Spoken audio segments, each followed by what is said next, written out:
Welcome back, Fright Night friends, to another episode of Scary Movie Fright Night. I hope you got your tickets because we're getting back on a train, but it's not really a train. There's there were no trains in this one. There's like some SUVs and some cars, but we're watching a movie that's the sequel to Train to Busan, Peninsula. This is Scary Movie Fright Night, a podcast about two guys who just watch scary movies. I'm Chris, and I love scary movies. And I'm Sam, and I hate scary movies. My body just shook. Give me the heebie-jeebies. No, don't. All you have to do is stay inside in your bed, and then you won't get murdered. Oh. Okay. Now you have that recorded. Hey, if you're enjoying Scary Movie Fright Night, hit pause real quick, rate, review, follow us on Apple Podcasts, Spotify, or wherever you listen to podcasts. And now, back to the episode. So this week, we revisited the theme zombies by, complete chance that Sam picked the joyous sounding adventure that just happened to be a sequel to our zombie movie from season 1.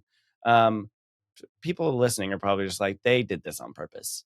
They've already done one sequel in season 2. They're purposely doing a sequel, but I swear to you, it was by happenstance. There were actually other movies I was hoping Sam would pick, but he never picks what I want. So Sam, initial thoughts. I know we got to recap it, but Train to Busan was important. We really enjoyed it last season. Yeah, I really liked Train to Busan. This one, it's not. I did not like it. Yeah, but out of the gate, I'm gonna say my chief complaint was that I don't know that it was really a scary movie. So I'm really curious to hear your thoughts. Train to Busan. What did we rank Train to Busan? Do you remember? Pretty low. I think it was a 2. Yeah, that's fair. Because our takeaway from Train to Busan was human conflict and emotion and drama and some zombies in the background. And the things that I really liked about Train to Busan, I didn't quite get from Peninsula. Yeah, so we'll break it down. To say about that as well. But my chief question coming out of this movie is, so yes, it's a zombie movie. It has zombies in it. But I think the question that I'm interested to explore is, are all zombie movies scary movies? What makes something a scary movie? I kind of want. That's the thread I want to pull on this episode. Okay. I think I'm interested to see what you have to say, and obviously we'll get to it because you thinking that this might not be a scary movie, I actually thought that this fit more of a scary movie theme than the original. And then some of the movies that we've watched that you rated pretty high. So anyway, we'll get into it. Okay. But first, do you want to tell folks about the... Yeah. Okay, so I'll tell you who was in it and how it was rated. And then Chris will review the plot of the movie. So Peninsula came out in 2020. It was directed by Song Ho-yeon, written by Song Ho-yeon and Roo Young-jae, starring Jeffrey Giuliano, Gang Dong-won, and Ray Lee. IMDb gave it a 5.5 out of 10. Pretty wow. Rotten Tomatoes gave it a 55%, and the audience score was a little bit higher at a 76%. What happened in this movie? Well, let me tell you. For those of you that didn't watch Peninsula, or maybe just watched it and didn't read the subtitles, so you don't actually know what it was about, here is the recap.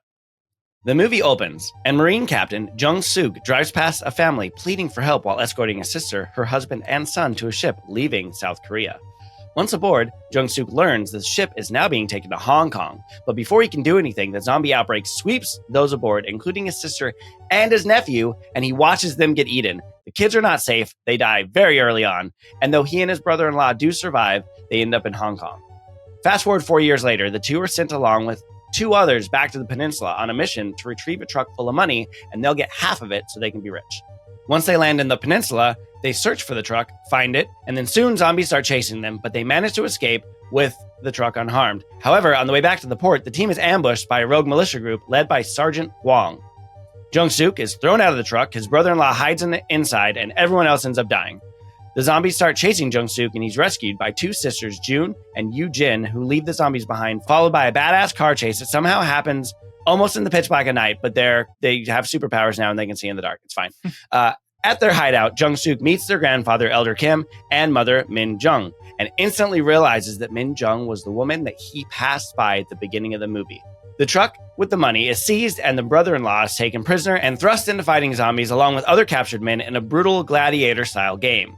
Meanwhile, Private Kim and Captain Seo discover the bags of cash in the truck and conspire to escape together, but Jung Suk and Min Jung are planning to break in and steal the truck back themselves. They arrive at the compound and sneak inside. They discover the truck, and then Jung Suk realizes that his bro-in-law is still alive, so he tries to go rescue him.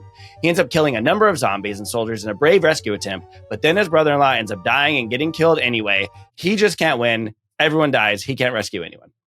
Min then helps Jung Suk escape as they're joined by the sisters, and they engage in a Fast and the Furious style car chase, again in the dark. Don't know how everyone sees. There's some lights that come on. Sometimes they're off. There's zombies. There's soldiers. Very action-packed. As the five reach the port, an injured Seo rams his car into Jun's car, takes her hostage, and Elder Kim, the grandpa, is shot, and then the mom gets shot in the leg. Captain Seo steals a truck, boards the ship. However, he then gets shot, and before dying, reverses the truck so that the gate can't come up, and then all the zombies come on the ship, and everyone dies. Well, the grieving four then spot a United Nations military transport that magically appears because it's coming to rescue them and direct it to land. Min Jung tells Jung Suk to be with the girls at all costs, and Jung Suk agrees and runs to the helicopter with the children, and she just lags behind because she's shot in the leg, and she gets inside a truck, and she's not going to make it. Meanwhile, she gets into a truck. She's surrounded by zombies. She's thinking about killing herself, but before she can do it, Jung Suk, after being damn tired of failing this entire movie to save anyone, goes on a full Captain America sprint, runs in, kills all the zombies, rescues Min Jung. They make it out, get to the helicopter, and the four board and escape the peninsula. The end. Wait, hang on. I'm going to try and kill this gnat. No. It was flying in front of the camera. I'm afraid it's going to be seen. Like in Nope. Do you remember when the bug was in front of the camera? Oh, yeah. Okay. I don't think I got it, but I don't know where it is now. So that's the problem with these things. They're so tiny, hard to see. Anyway. I don't know about that. Yeah. Oh, boy. Yeah. Okay. I thought it was really funny that you said Fast and Furious because that was how I felt. I mean, I've never seen any of the Fast and Furious movies, but I'm familiar with them and I've seen like scenes. Okay. Let's not talk about this. But not my thing. You haven't seen just a single one. You know what? It's fun. I'll just leave it at that. You don't need me to criticize Fast and Furious. But that was that was actually the best part about this movie was I thought the little girls with their energy of like racing through the streets and like their like badassery comments were just, I was like, oh, they're fun. Like good for them for being like awesome and like rescuing this guy and like knowing how to survive. And they weren't like brutal killers, right? They had the cute little like RC truck, which is how they, distracted the zombies. So that was my favorite part about the movie was the daughters. I agree. I think so. Yeah. I think the daughters combined with honestly like the car chase scenes, I just thought they were fun. We could poke a little bit of plot holes into how they're doing this in the dark. Maybe she's learned the streets. It's been 4 years. They're trapped on the peninsula. Also, what is she obviously driving? Drives around a lot. Like, what is this? Some sort of an SUV that does not get dented by running over hella zombies. Is there an SUV that could do that? That could whip around the way that they were doing in this movie? I felt like I was watching. So she was e-braking. So she was e-braking it like to slide. It's like so her yanking the e-brake was her like using it to drift sideways and knock out the zombies with the side of the car, which makes more sense than the front of the car. It must not have been a very top-heavy car. Maybe it was lowered, so it had lower center of gravity. I don't really know. I'd have to go back and try to figure out what vehicle it was. Maybe it was a South Korean-made vehicle that's made for drifting, like a drifting SUV. I don't know. I don't know these things. Fast and Furious, South Korea drift. That's probably what that car was featured in. It was impressive. It was. But I did enjoy those scenes. There was a lot, right? There was the fast driving scenes. There was them attempting to do the heart-wrenching scenes. There was, there was his... What do you mean by attempting to do the heart-wrenching scenes? So that's, let's start at the end of the movie. Okay. So we'll come back to it. I don't know where to start. Like I'm all over the place. I have a lot of things to say. So from the beginning, from the beginning, he gets on the boat and you see that there's a kid. And so you're kind of like playing, okay, I've seen Train to Busan. I know how this goes. He's trying to save the kid, whatever. And they very quickly, like that kid dies early on. And honestly, I was a little bit shocked. I was like, oh. And so I took that as like, this is the director, who's the same director, saying, this is not another Train to Busan movie. This is something different. It's its own thing. From the beginning, the main character loses his family, which is the opposite, right, of Train to Busan, where he's protecting his daughter at all costs and at the end sacrifices himself for her survival. Yeah. And so that's what I thought at the beginning. I was like, okay, interesting. Well done in saying, nope, not like Train to Busan. On another note, so, and especially I thought that was important because I noted immediately, I'm jumping all over the place, but when it opened and they passed by the woman who we would see later, right? I thought, oh, interesting. It opens up with him kind of being selfish and focused on his own interests. But then it ends up being someone he relies on later in the movie, right? Which I paralleled to Train to Busan. kind of Train to Busan, Yeah, yeah, right? yeah. With big beefy guy, right? Like, Right. But then very early on it says, this is not the movie you thought it was. Then later on, we just get another kid to kind of be that kid character in the little girl, which Right. she The was two great, little right? girls. She, Well, the main, I guess yeah. one of them was more of the little girl, and the other, yeah. Yeah, you know where I'm going. But and the reason I call the little girl whose name was Eugen, the reason I paralleled her is because so then we get to the end, the part of that I mentioned where, you know, they get there, Captain CO rams him, he shoots the mom, he shoots the grandpa, and then the grandpa's like dying, and then it's like slow motion and the little girl's sobbing, and it like kind of I feel like they're trying to take you back to Train to Busan and the very heart-wrenching end when her dad is bitten and he's like, got to shut her in the thing and jump off the back of the train. Yeah. But I didn't really care about the grandpa. And that was kind of, and I don't mean that in a mean way, but what I mean is, fuck you, grandpa. yeah, get out of here. We didn't even know if the UN lady was going to show up. I kind of felt the same way. Yeah. Less connection to the grandpa. Less connection to all the characters. To be perfectly honest, that was kind of my big takeaway, is that Train to Busan spends a lot of time building our relationship with the core characters.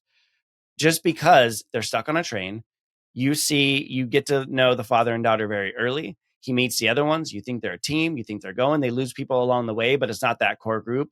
But then you lose big beefy guy and you're like, shit. And his wife was pregnant and it's like, man. But then they're still going and you think they're going to make it. And at the end, the father sacrifices himself. Like, you're on a path with them for the whole time. Yeah.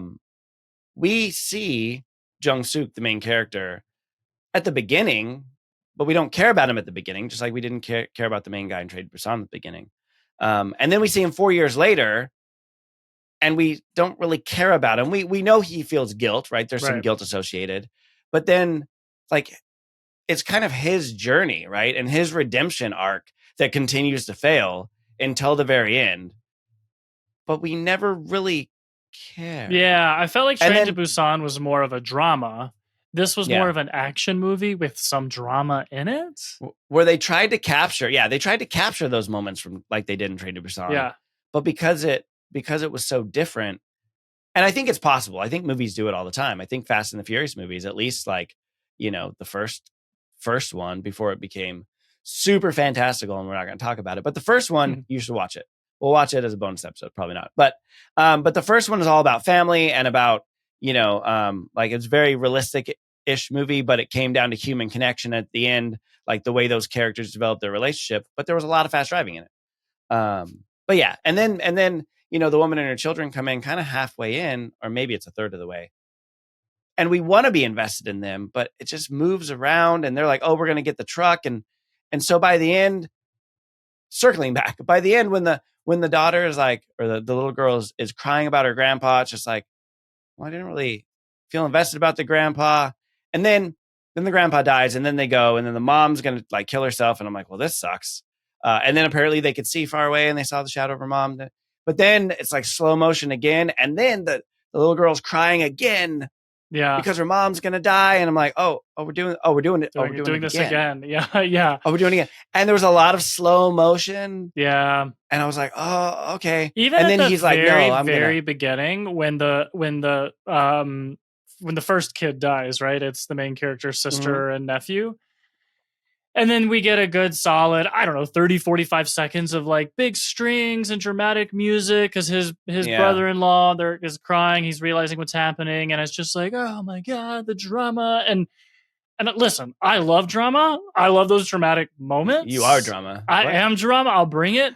But I was like, man, this is a lot. We've known these characters for about 10 seconds. Like, the movie just started and we're already like, da-da-da-da. And I'm like, God, come on. So I kind of felt the same way about the ending. It was like they were really trying to, I said it was less of a drama and more of an action movie compared to Train to Busan.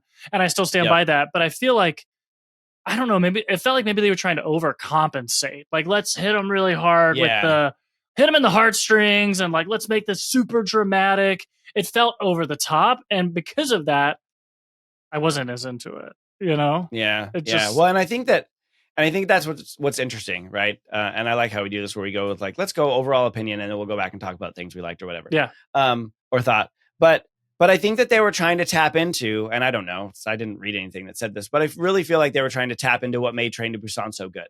Yeah. The emotion, the drama. But I think that people, even like you and me, watched Train to Busan and were like, but it wasn't really a horror movie. There were zombies and there was an apocalyptic situation that provided this situation for the humans to go through this. And of course, like, there were creepy parts where zombies are walking around and eating people and some gore and stuff in the first one.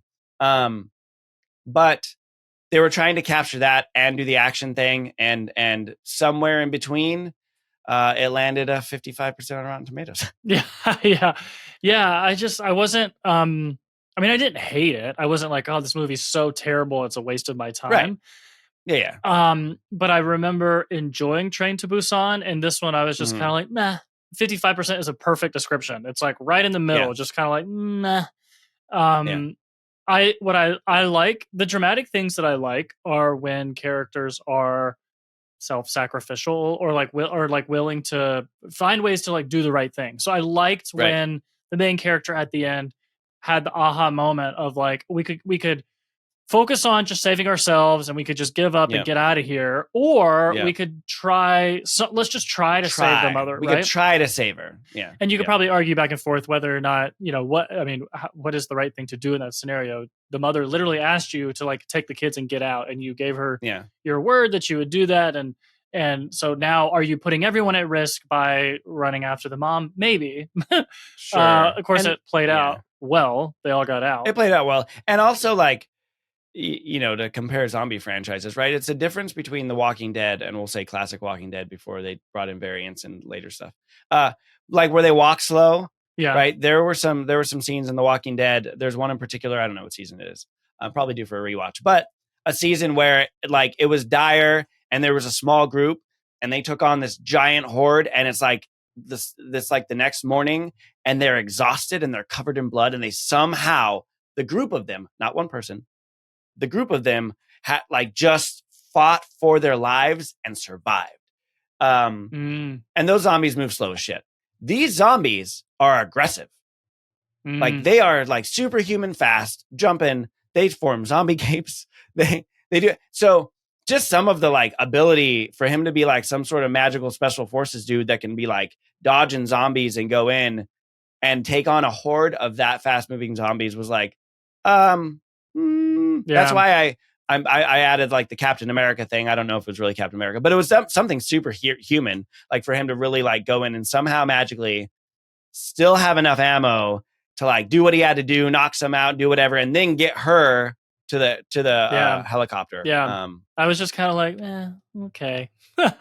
Now, in the moment too, when she was I had flashbacks to A Quiet Place when the mom gets in the truck and she starts banging on the horn to distract to bring all the zombies towards her and away from her daughters trying to escape. So that was a little bit like, oh wow, that's good for her. Kind of felt something in that moment. Sure.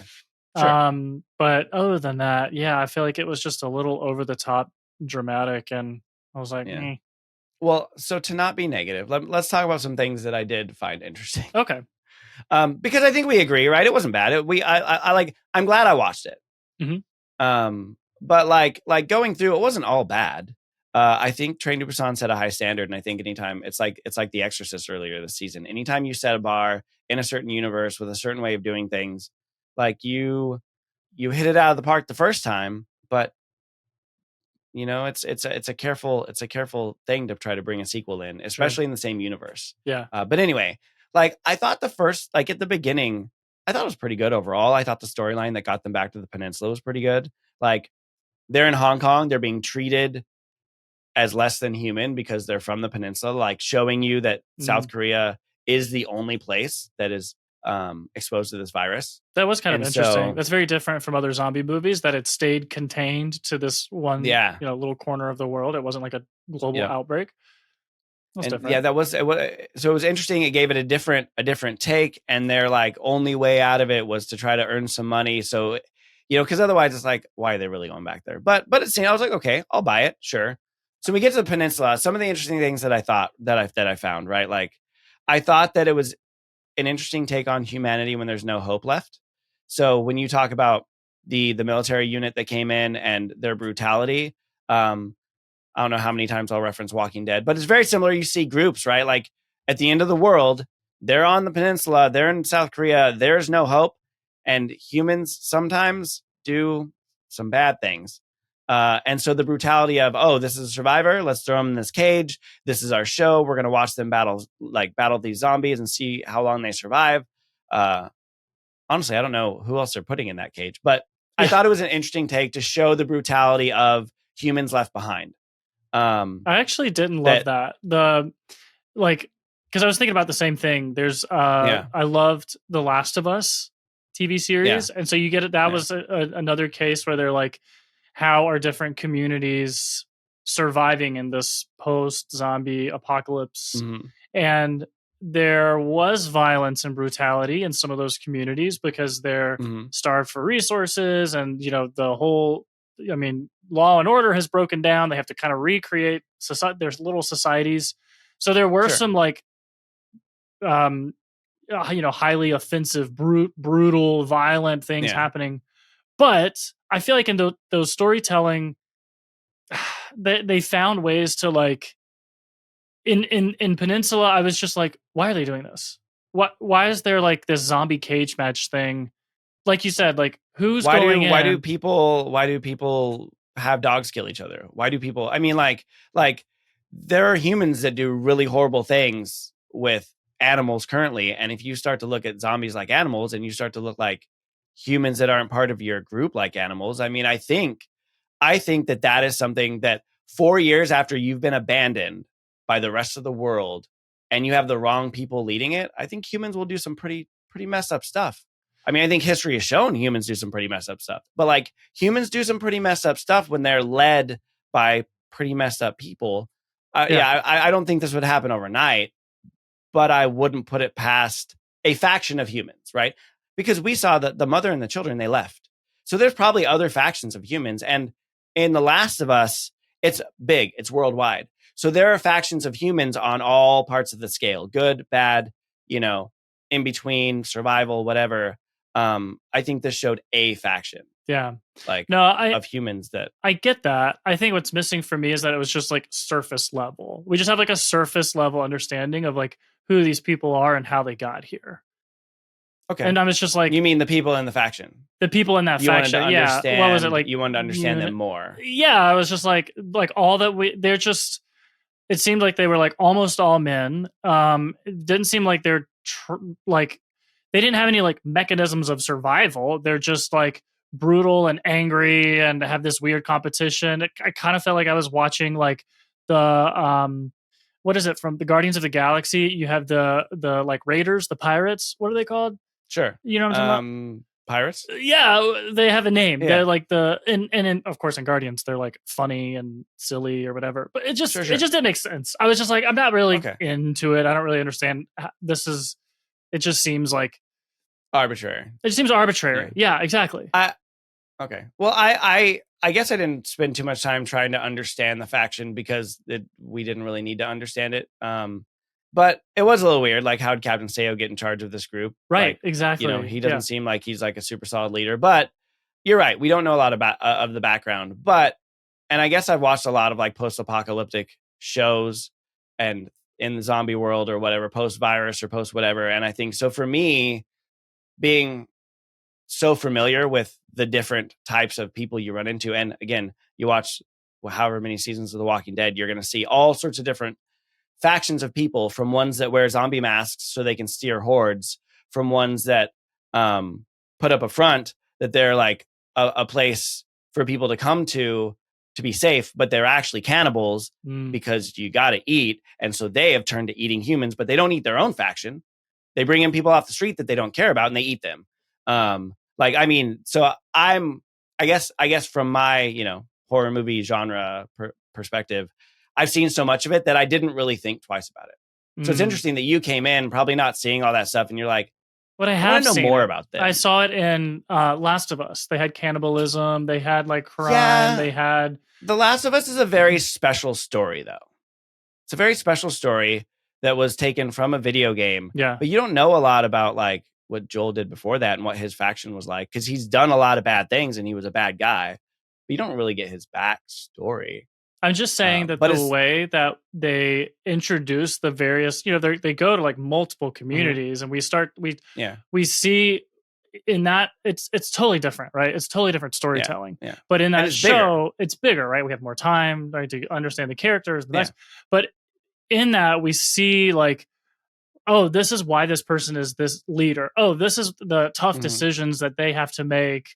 I'm not saying that I would expect all humans to be good or like work well or collaborate. Like we see the cannibalism, we see like, the brutal murders and like the heartlessness. So I get that. I'm just saying, like in that series, there's just more to it. Like we get to understand the people. It's better and, like, storytelling. what their various like the problems that they're experiencing, the systems that they're using. And so you're like, oh, this is why they're doing this fucked up shit. In Peninsula, it's just like, oh, here's a bunch of rowdy boys, post-apocalyptic, zombie world who are just, they just have this fight ring. Like, okay, cool, I guess. I just wasn't impressed is all. Okay, true enough. I definitely agree. Like, so Last of Us is way better storytelling. But that show is more drama than horror, versus the game. Like they go a full episodes that are just drama about people, which is more like the original Train to Busan. Sure. But I think that that's kind of the purpose. I think they were trying to, again, kind of push this story into the realm of deep, dark, hopeless, like, and being on this island. And there was no time to develop the brutality of these people and have that part of the story, So I don't disagree with you. It wasn't obviously we agree it wasn't great storytelling. But I also think that if you were to say in every horror movie that the bad people doing evil stuff, that you need to understand it more, then then that's, you know what I mean? And I think because we're used to a compelling story for Train to Busan, sure. But like a lot of horror movies, like the bad people doing bad things, sometimes that's what's horrific, is you don't understand how these humans are so evil that they're doing these bad things. So anyway, I don't know. That's fair. It just wasn't good enough for me. That's all. True enough. That's fair. So anyway, but yeah, so I thought it was interesting, mostly just in that, like, we got a snippet to see what life could look like in, a hopeless region left behind. The other thing I thought was funny and interesting was the amount of guns versus the amount of guns in Train to Busan. Because you commented on no guns, which we kind of discussed about, like, well, they're on a train, they probably don't, they're not carrying it on the train. So they had to use what they had with them, a baseball bat or whatever. Whereas this one was like kind of standard zombie police, special forces, guns. Like there was very little defending themselves without weapons, which is interesting because, again, going into my Walking Dead knowledge, like bullets are not like an endless supply in South Korea, post-apocalyptic, when no supplies are coming in. Right. So 4 years later, they still have enough bullets to be going out and just like shooting shit up all the time. I don't know. That's true. Just like every car battery in the entire country still never works. Dies. Like those are some good ass car batteries. They never run out of gas. I noticed the same thing. Like you said, when we watched Train to Busan, I felt like there was a notable lack of guns and defending themselves against the zombies. And of course, in this one, everybody has a gun. Now, I don't have a problem with guns, but I did think that Train to Busan told a more interesting story. I thought the fight scenes were more interesting, like more compelling. I was more into it. And this one, it's just driving and guns. Like that's it. And I was just kind of like, again, like not as into it. Yeah, it made it more of an action movie. Yeah. But also kind of just more of a run of the mill zombie movie, I think. Yeah. Not because of the guns per se, but more. I think zombie post-apocalyptic, you see humans do weird stuff, and they tried to bring that in with with that society. You see other people that are living on their own that bring in people, like we saw with the daughters, like the daughters and the family. You saw methods of escape, like through the driving and adaptability. Like it felt more kind of standard run of the mill zombie movie, Yeah. but not necessarily a great one. Well, you know what I think? I'm like realizing now as we're It was talking like through John this. Wick meets Fast and the Furious meets zombies. Yes. I think He was a little John Wicky. I think what I'm realizing now as we're talking through it is that what was lacking Mhm. for me was just pure creativity. There wasn't much creativity in this movie. I thought the thing that the Yeah. kid did with the remote controlled car, I was like, oh, that's cute. Yeah. That's kind of cool. Okay. Everything, I mean, I don't know. What else? Was there something else in the movie that was like, oh, that's kind of a creative thought? Yeah. Not really. No, it was kind of a blend of a lot of different stuff that we've probably seen in some other movie somewhere. Nothing was really unique. They captured us a couple times with a surprise, I think, like the kid dying at the beginning. Oh, the boat's going to get run over by zombies. Oh, look, the helicopter shows up because the grandpa's been talking to this lady, and all of a sudden now she can make it a UN helicopter. That just kind of felt like a pleasant surprise. Like, oh, good, the UN's here.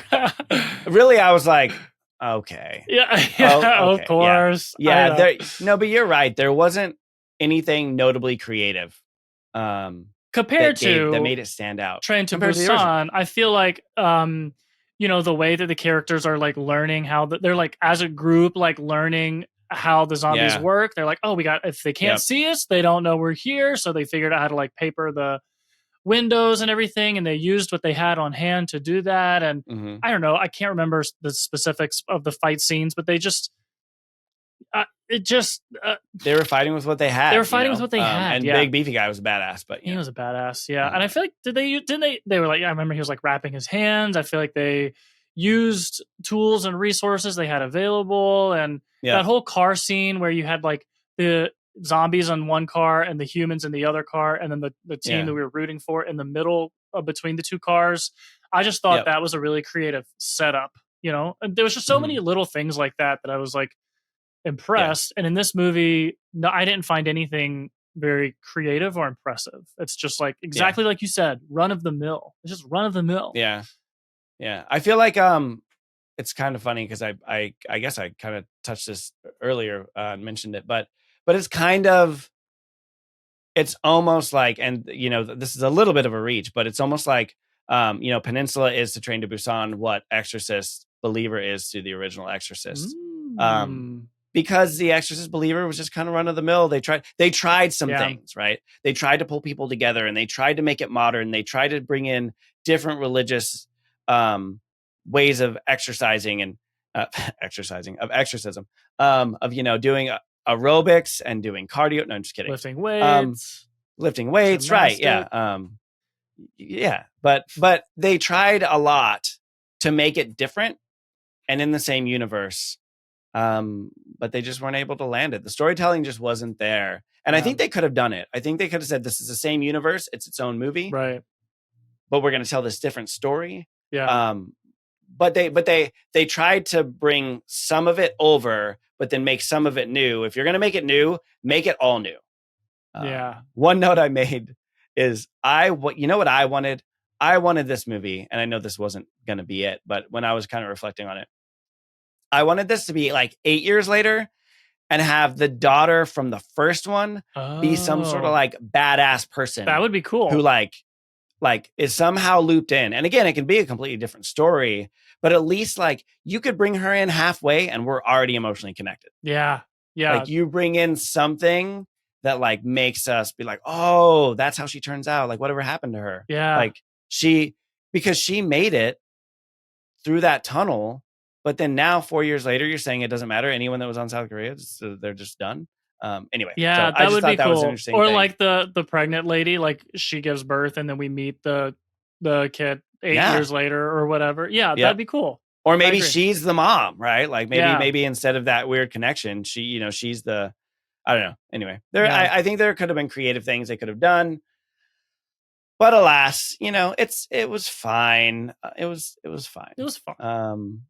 It was fine. I'm we're being knocking. hypercritical. I would not recommend it. Like, it was still, Yeah. there were things that I enjoyed about the movie, and if you're into Mhm. like action movies, go watch it. I thought it was fine. Sure. I would watch it. I mean, so yeah, if you take it separate as its own thing and you're like, hey, I want to watch, honestly, the car chase scenes for me were the best part of the movie, I think. I really enjoyed it. I thought it was pretty well done. I thought the way that they tried to integrate it with like nighttime and the lights and turn the lights on, how the lights attracted the zombies Yeah. and how they used the light as a flares, weapon to yeah. attract the zombies and the flares. I thought that was probably the most creative part. That's true. And that one scene where the and I grandpa enjoyed it. shoots the flares out the window and then they like detour and the zombies chase the flare. That was kind of cool. I'll give him that. Yeah. And like he blows out the glass because earlier in the movie he saw that there were zombies behind it. So he knew if he blew that out, it would fall. Yeah. Yeah. That whole thing. And I think also just like the young girls driving like a badass, like Baby Driver, Fast and Furious style. She's like e-braking and skidding and knocking them out and doing the thing. Yeah. I want to know who trained her because well done. The confidence of the kids was pretty cool to watch. That was the best part of the whole movie, was just the like energy of the little kids. Yep. Yeah. Concur. Cool. Well, you said you would recommend it. What do you think? You recommend it? Yeah. Sam, stamp of approval? So I would recommend it. On the scary scale, I don't know if I've ever done this, Chris, but I would give it a big old 0. I didn't think it was scary at all. There was nothing at all? No. What do you think was scary? It's because you weren't emotionally connected to anything. True. I thought I thought there was a lot of tension. I thought every time zombies are chasing them, you're a little tense. And I take that as like relating to thriller, which goes into one of the, I guess it's the what on the Stephen King scale, right? That's like more of the terror. You're like, oh, I can't see them, they're behind me, they're coming. There's a little bit of tension there. I said like a 3 because we gave Train to Busan a 2. And Train to Busan we gave a 2, saying, well, there were the times when the zombies were chasing them that were kind of tense. And I felt that tension in this movie, like in the car scenes when the zombies are coming at them or whatever. I felt the tension. To say 0 for me means that I'm sitting back sipping a Mai Tai and I'm like, nothing. That's kind of how I felt. No stirring of the loins. Just interesting. No fear. No tension. No. And maybe like none of the zombie scenes, none of the scenes where like he's trying to like nothing, even when the zombies are chasing them down and they're like zombies are attacking people, nothing. No.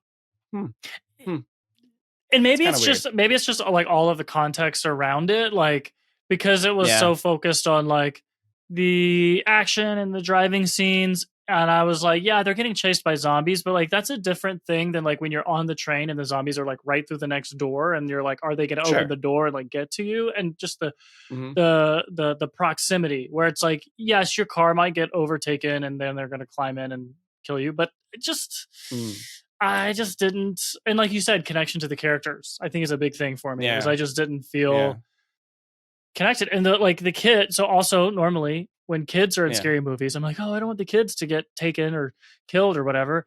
But these kids were like, I was like, they're badass. Like they're like confident, calm, cool, and collected. They're not going to kill these kids off. Those zombies don't stand a chance against these kids because they know what they're doing.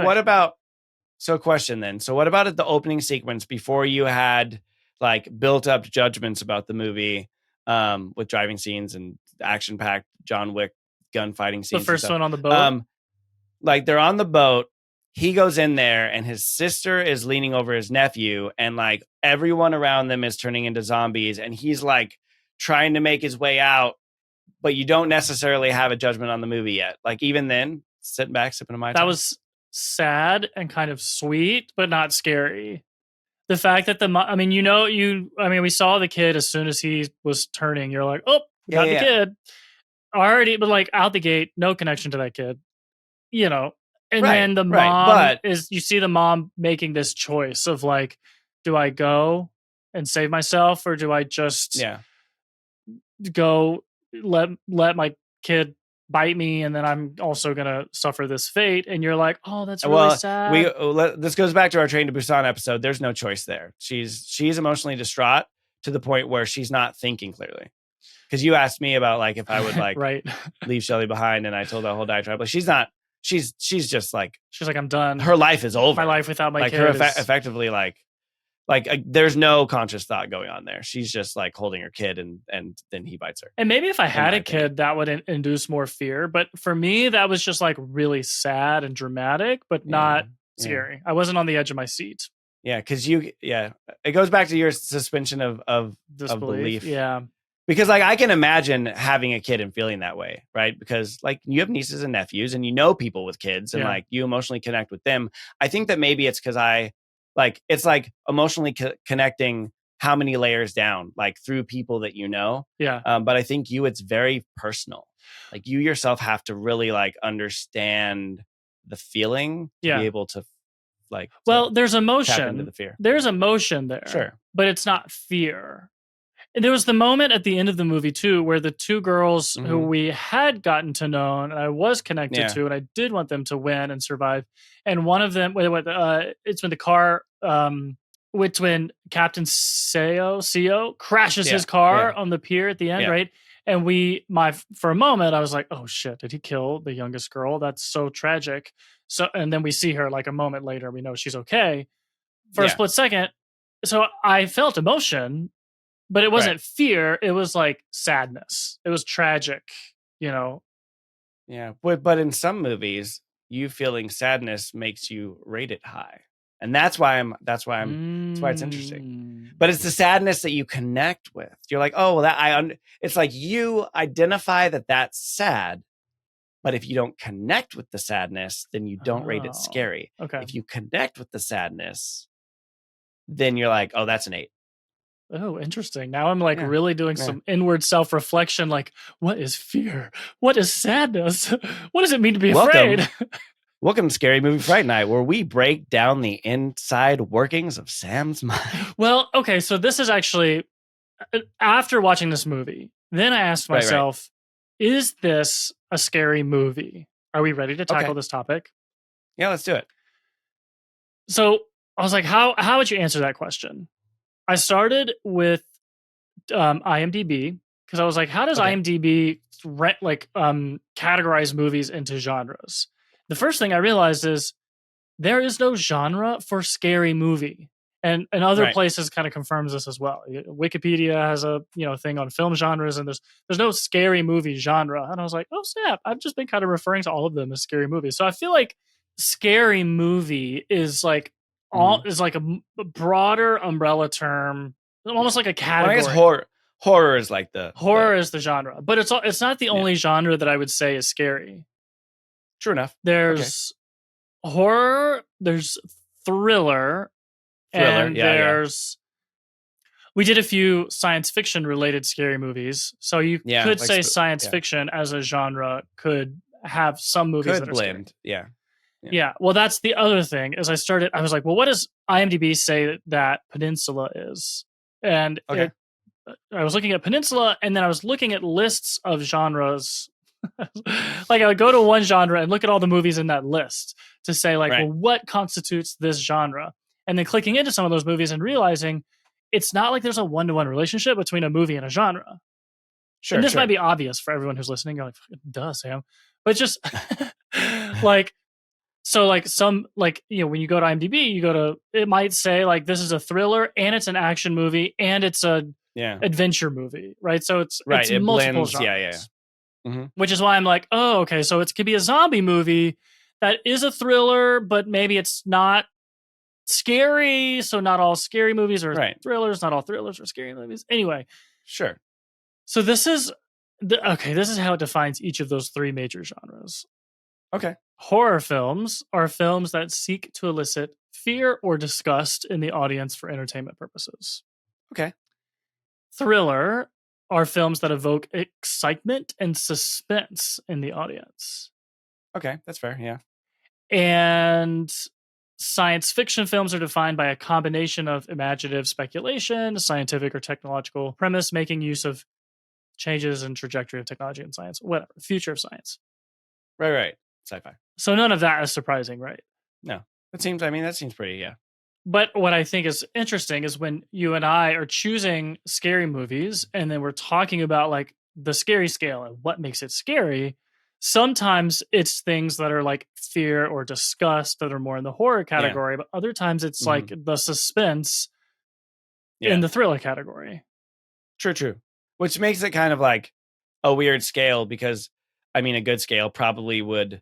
And I think we might have even talked about this early on, but we were just like, yeah, just Sam rate it. You don't know anything about scary movies anyway. But I think that we could probably rate these movies on multiple categories, right? Like we've kind of the last few episodes been doing like the Stephen King, like, was it terror? Was it horror? Was it gross out? Right. And that's almost kind of similar concept of like, well, I thought this was definitely a thriller, not so much horror.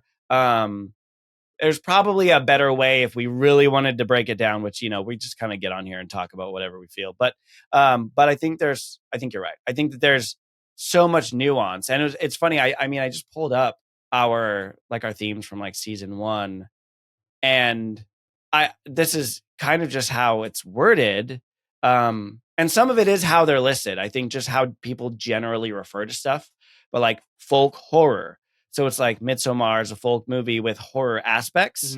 And so it's almost like any movie that has something horror related is then a horror movie, but can also be a million different things. Right.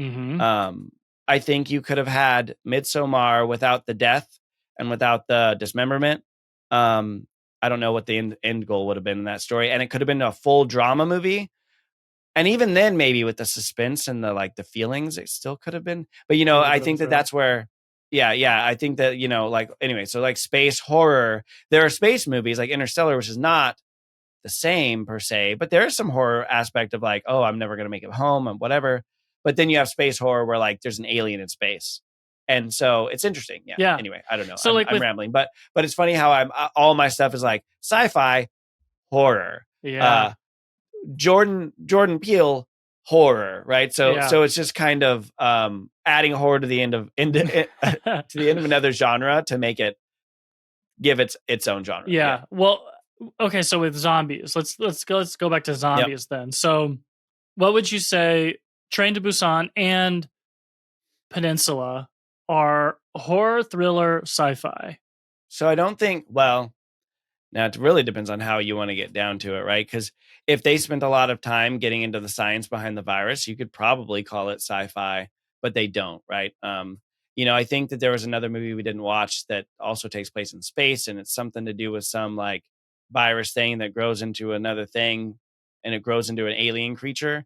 I think I'm digressing a little bit, but I think as soon as you bring in aliens, it brings in like the unknown scientifically and like the rest of the world. That becomes sci-fi. Right. But this even if there's not a lot of science. Right. But this is not that. But I'm comparing it because zombies are not far off from aliens and that there's some form of adapted post-death human, but I wouldn't call it sci-fi. I don't think that there's enough like technology. I think science fiction requires technology. Okay, that's fair. So then if horror seeks to elicit fear and disgust, and thriller seeks to evoke excitement and suspense, what would you say Peninsula is?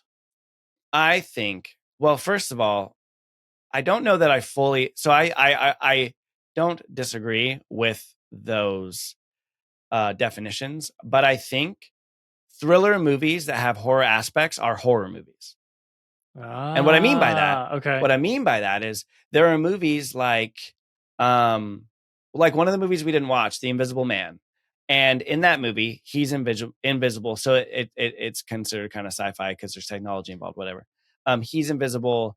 But let me take it even further away. Like a movie about a stalker that goes after a woman or a man or whatever. Like someone's stalking them and they're chasing them through like whatever. And maybe it's just a movie about a stalker and some bad stuff. Like you can be on the edge of your seat and have it be a thriller in that aspect, but less so horror. I think when you bring, this is probably not concise. I'm just rambling, but it's hard. I think it's a hard thing to like. It's hard.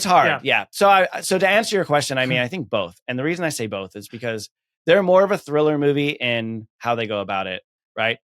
Zombies chasing people, anyone chasing people. It can be people chasing people. It could be animals chasing people. I think if you're sitting on the edge of your seat, it's a thriller. Okay. But when you bring in the undead and you bring in the three categories for Stephen King, the gross out, so you have people decaying, people eating each other, like that is horrific. That's in the gross out category. But I think that makes it horror, whether or not it really fits. And I think that's what we saw with Train to Busan, right? Is it didn't feel like a horror film, but zombies are kind of this decaying, grotesque being that eats other beings. And so it's like, zombies are in it, automatic horror film. I don't know. Yeah. I think that's how you can have horror comedies, right? You watch Zombieland and that movie is fun and entertaining, but there's zombies. And so that would be like comedy horror. Or what was that movie? Warm Bodies with, it had zombies, but it was like a romance. Yeah. Is that zombie rom-com? Or is that horror rom-com? Rom-com horror? I don't know. It's genre. I didn't see that movie. Yeah.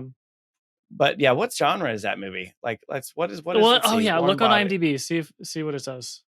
Yeah, Warm Bodies genre. Oh, you know what? One of the genres listed is zombie, which apparently, I mean, a zombie could be its own genre, but it says comedy, horror, romance. Horror, romance. Okay. See, that makes sense. Because they're zombies, so it has to have horror. But it's also, it's interesting. I think that's and I think to take all this away, I think this is kind of what we've learned throughout this journey is that there's no one definition to scary movie. And I think when we started, even me growing up, having never really broken them down, I think even I didn't realize how diverse the genre can be. Yes. Yeah. But also, I don't even know, like if we were saying, is this a good horror movie or a bad horror movie? That's like too complex of a question, to even really be able to answer. Because what do you define as good?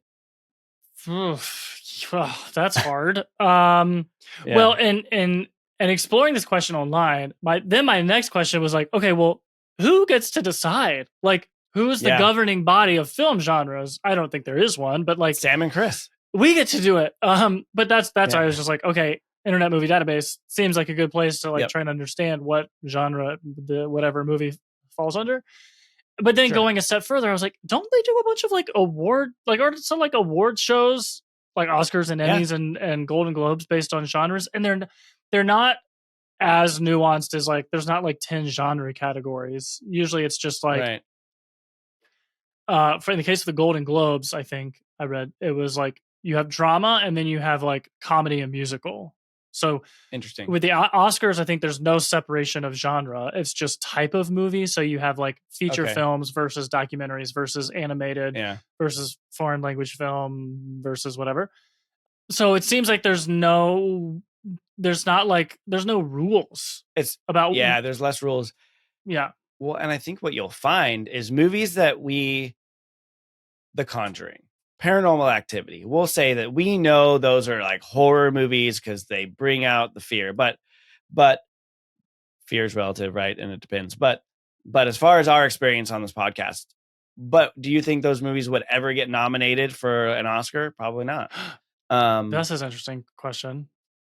Yeah, because how many horror movies are also Oscar award-winning movies, or like, and it doesn't have to be Oscar, but like that are award-winning? Because I think when you're looking at filmography, you're looking at like depth of story, ability to tell a really good story compellingly. I don't know. I've never like obviously sat like these awards, like whatever to assign them, but you don't seem to see horror movies that I think win a lot of awards. This is true. And I was reading about how there's some folks that like don't like that. They're like, oh, the horror genre has a lot to offer. And I think historically it just gets relegated as like cheap, it just, we're just trying to scare people. There's not much artistry behind it. But I think what I've learned from doing this podcast is there is an enormous amount of artistry and creativity behind a lot of these films. And a lot of them are very well made. I mean, Midsommar keeps coming up, and conversation after conversation around some, a movie that was like just kind of changed the genre. Well, so I think that that's what's interesting about the horror genre is anyone can put a movie out with some blood spattering and there's a horror movie, right? Yeah. Doesn't mean it's good. Doesn't mean it's anything. But the horror genre, it can just be digging through to find that really good, well told story. It's probably more difficult than it is like, you know, a rom-com or like some sort of like super dramatic movie. Like if that movie sucks, no one's watching it. But there are some people that want to watch the really bad horror movies and there's blood everywhere and they're like, maybe the storytelling's bad, but they're just into it. And so it makes the genre kind of weird. Yeah. Well, it's weird. I think that in terms of like being fan favorites, getting people into theaters, like right. That is true. Which we've seen, like, I feel like there's been more horror movies in the last few years than there had been before. Yeah. Like, I think horror movies are making a resurgence, or maybe I just wasn't paying attention before that. But. Well, I think what's cool too about horror movies that we've discovered is that the content evolves as like society evolves. So the things that like the topic, like seems like there's a lot of connection between the topic and current events. So the things that were that were in scary movies in the 50s are very different from what was in scary movies in the 90s, are very different from what was in scary movies that have come out in the past 5 or 6 years. So it's like a reflection of our society, you know, over time. Yeah. Well, and I think it hits both sides, right? Like I think so, like, you know, Candyman, right? Yeah. We'll use that as an example, right? Very society based, very culturally based, very like there was a lot of message there, and we loved that movie. Evil Dead Rise, not a lot of message there, but I also loved that movie, right? So it's interesting that, and I think we're just circling around that the horror genre is kind of what you make of it, right? You can have movies that you really love, some with a lot of depth in character and like thought and conversation provoking, and some that are just like fantastical. Yeah. Not in the way Horns was, but fantastical and like this is just crazy. It's interesting. Yeah. It's interesting. I have a piece of trivia for you. There are only 6 horror films that have ever been nominated for Best Picture at the Oscars. Oh. Do you want the list? Yeah, tell me the list, because I also just side Googled Oscar winning horror movies because I wanted to see, because I'd said how many horror movies. So give me the list because, and I'll tell you this list of like of movies that were nominated. Okay. And this is now I don't know if it was, I don't know if it was Best Picture or not. I think, wasn't The Exorcist? Didn't we talk about that? The Exorcist is one of them. Yeah, The Exorcist was nominated. Just for Best Picture. I read another example about the movie, like The Fly, I think is what it was called. Okay. Ooh, that's an old one. Which was not a Best Picture nominee. Yeah, Jeff Goldblum.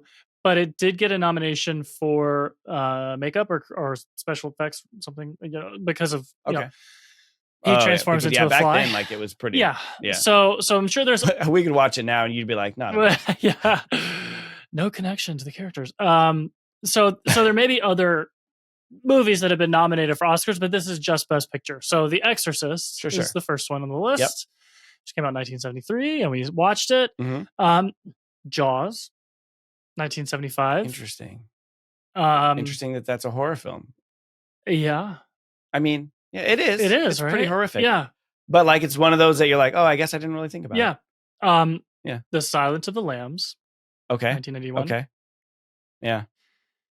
The Sixth Sense. Interesting. 1999.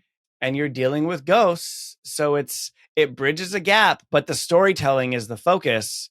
But sure, like there's, and I feel like it touches, and that was it like touches horror. It was M. Night Shyamalan, you know, Bruce Willis. I feel like I saw that movie. Of course, it's been a long time, but I feel like it was something that was like different, revolutionary. Was it revolutionary, or am I overplaying that? I think it was revolutionary, but only because of the surprise ending, which M. Night Shyamalan like is sometimes really good at the big surprise, and sometimes the twist. Sometimes he gives it away way too early, but I don't think I actually saw that movie until after I had heard about the twist. Like, by the way, spoiler alert, if you haven't seen Sixth Sense, he's dead the whole time. Anyway, get on board. Where have you been for the past 20 but years? I think that's what, I think that's right. I think that's what made it so talked about, Yeah. right? Is that it was just something so different.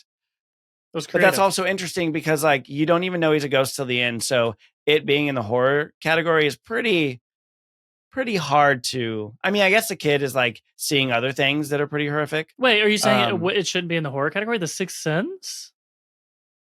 I don't think it was that scary. Oh my god, it was. It was so scary. What was scary? It's because the kid was seeing like other things too, right? Yeah. Like he was seeing other. Other ghosts. You're right. I take it back. Yeah. You're right. There was like. I retract my statement. Yeah, there was a lot of scary stuff. I forgot. Okay. I forgot. Okay. I forgot. It was creepy.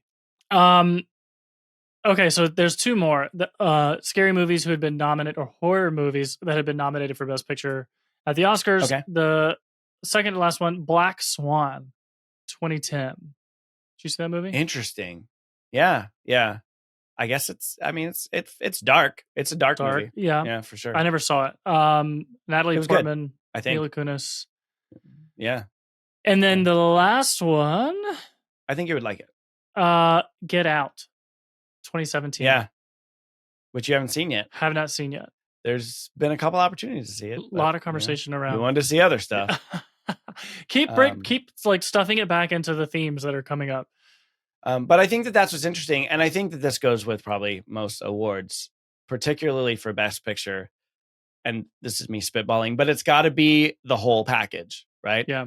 I think you talked about The Exorcist. We talked about The Exorcist for its time. I mean, it was so extreme. I mean, it pushed boundaries, but the story, how compelling it was, and what it did to audiences, which doesn't always directly reflect what wins an Oscar, but Get Out is just, it's Jordan Peele, right?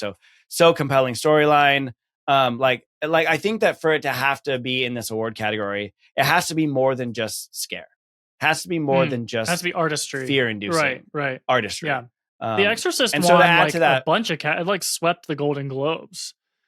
Yeah, a whole bunch.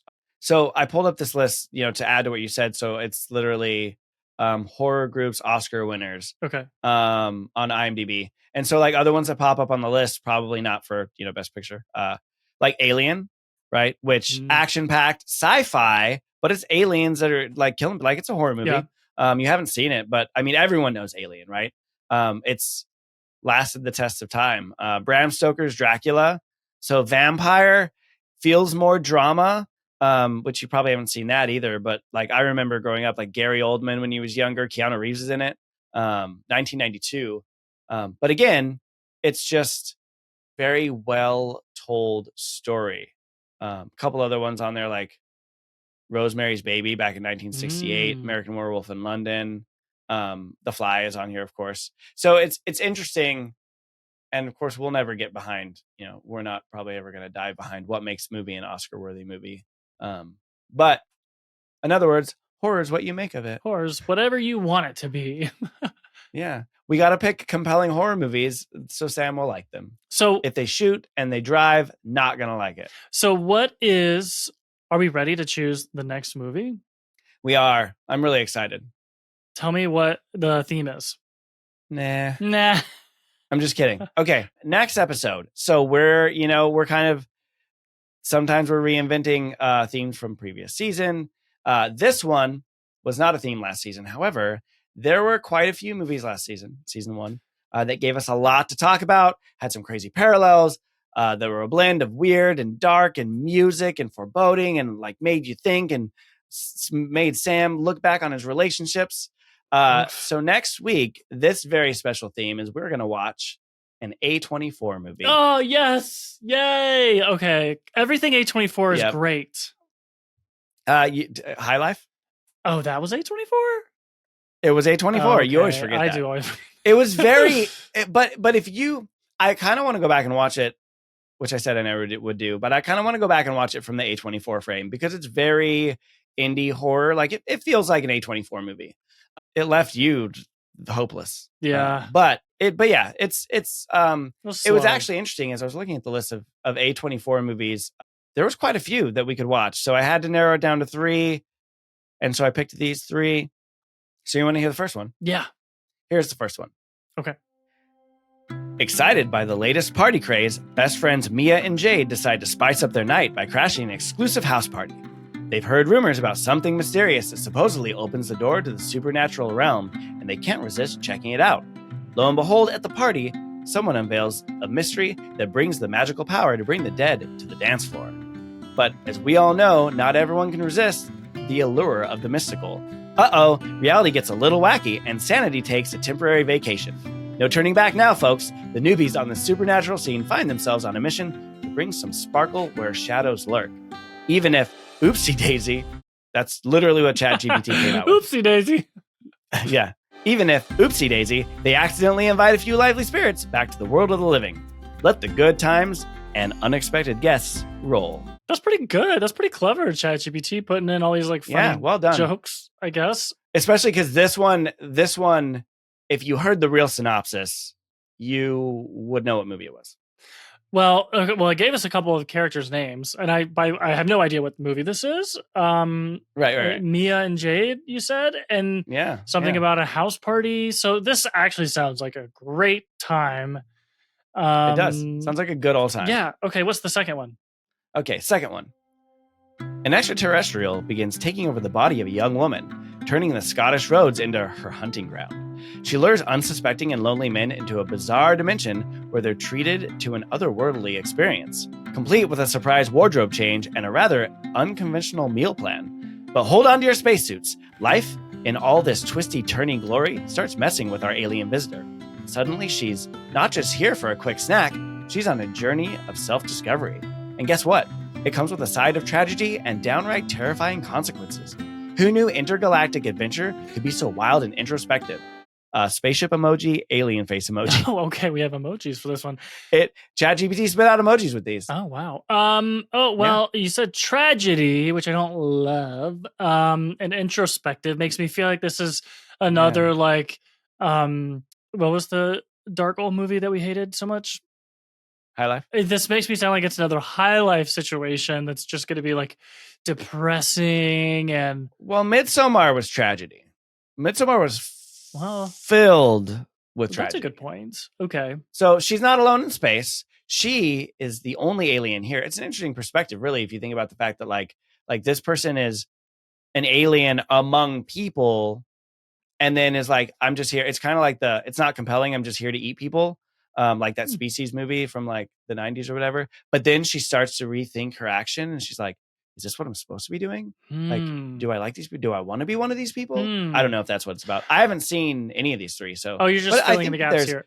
Well, it's cool that you said it's in Scotland, but then they go to a different dimension. So that sounds kind of adventurous. Well, and also, who knows what's true because ChatGPT spit out a different version. So I don't really Makes know. up its own details. Kind of makes it up. I mean, okay, all right. So this is so you have movie one, which is like house party, let's get along, let's bring some ghosts, do some things, scare, boom, boom, bang.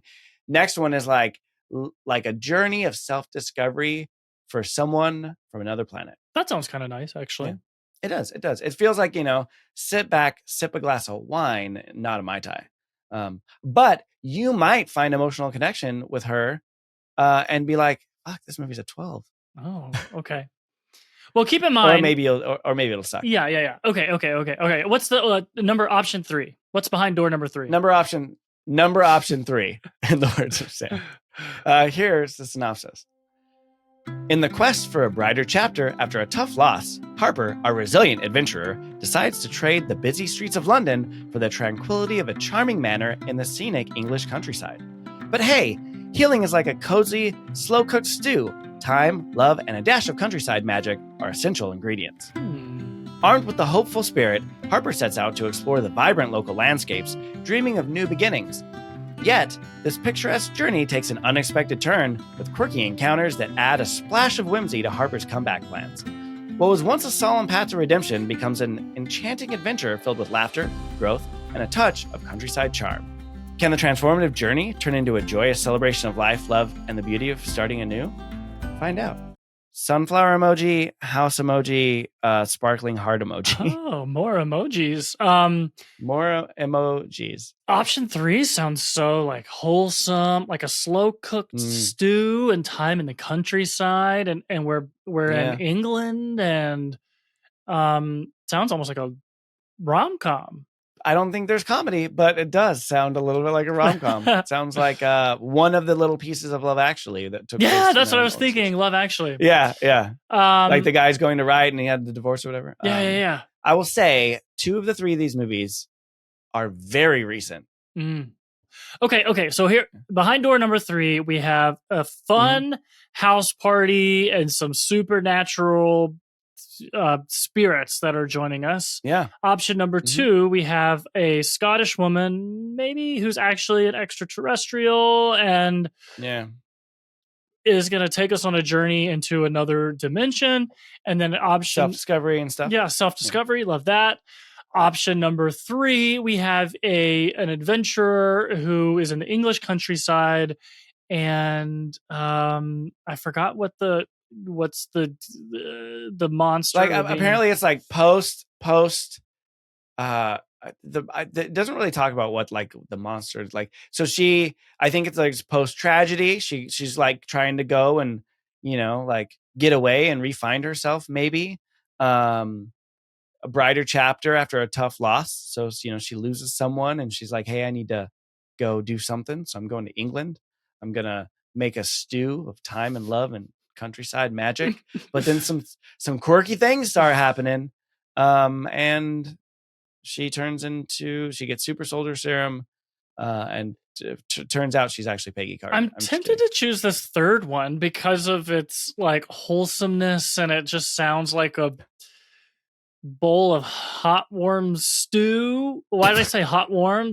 That's okay. We have to pick a movie. Okay, so I genuinely don't know what any of these 3 are, and I'm trying to think about recent A24 films that have come out. And there's one that I know about that looks really freaking scary. And part of me is like, I don't want to watch that. It looks really scary. But that's why you got to watch it. Part of me is like, maybe I should try and pick that one. And I don't. Do you think it's one of these? I don't know, but I'm thinking that it's the first one. That's just my best guess. There's nothing in there that is. I'm hearing a house party. I'm thinking young people. I remember this movie. It seems like it's a younger crowd playing with something that maybe turns out to be evil. Inappropriate? No, not like that. So I'm wondering if option 1 is the movie that I'm thinking of. Okay. Which is why I'm like, maybe I should choose number 3. But now that I've said that, I feel like I'm being a wussy if I don't choose number 1. Oof. Okay, you know what? Let's do door number 1. You're doing door number 1. Yeah. Wait. Can I tell you what I thought it is? Yeah, I mean, you're right, but go ahead. Is it the one with the hand? That's like this? It is. Talk to me. The one with the hand. To me. Oh, no. Yep. And so that one I had a lot of trouble with synopsis because it kept wanting to talk about a ceramic hand. I'm like, stop talking about the hand because Sam will know. Still figuring it out. Yep. You picked Talk to Me. Came out in 2022, directed by Danny Filippo, and Michael Filippo. Written by Danny Filippo. Also written by Bill Hinsman and Daley Pearson. Starring Ari McCarthy, Hamish Phillips, Kit Earhart Bruce, which is interesting. It doesn't have anyone we know seemingly in it. And it actually did really well, which I actually didn't know at the time. We saw the trailer when it came out. We weren't ready for season 2 yet, so we didn't get a chance to like go watch it in theaters. But IMDb gave it a 7.1 out of 10, and Rotten Tomatoes is 94. Whoa! With an audience score of 82. Okay. Yeah, so I'm hopeful. I'm hopeful this is going to be good. I'm excited. There's no doubt about it. This is a scary movie. This is 100% a horror film. The other 2 are horror films in different ways, I think. Yeah. In a very Midsommar different way. But I think this one is 100% scary movie. Talk to the hand because the face ain't listening. Isn't that what they say? That's what they say. Yeah. Back in the day. Well, I'm excited about it. This will be a good one. And I'm excited because it's that feeling like right before you go in for like a really hard workout where you're like a little bit nervous, a little bit scared, but you're going to just jump in and do it anyway. That's how it feels. I'm like, because there's a lot of chatter about this movie. I've seen like videos about it and trailers and stuff like that. And so here we go. Let's go do it. Let's do it. Let's you know what? If I didn't want to have another conversation after this, but I guess you're gonna have to talk to me next time on Scary Movie Fright Night. Oh God, here we go. Ooh. I didn't make enough jokes this time because we were just talking about weird, bad zombie train movies about cars and drives. That's okay. Thanks for joining us on today's episode where we broke down Peninsula and tried to figure out what horror movies actually are. And I think we decided, who knows? They're whatever we want them to be. There we go. Don't forget to take a moment, subscribe, like, rate, review, tell your friends about us because we're cool and you like listening. And then go watch this movie, Talk to Me, and then we'll talk to you about Talk to Me on the next episode of Scary Movie Fright Night. See you later, Fright Night friends.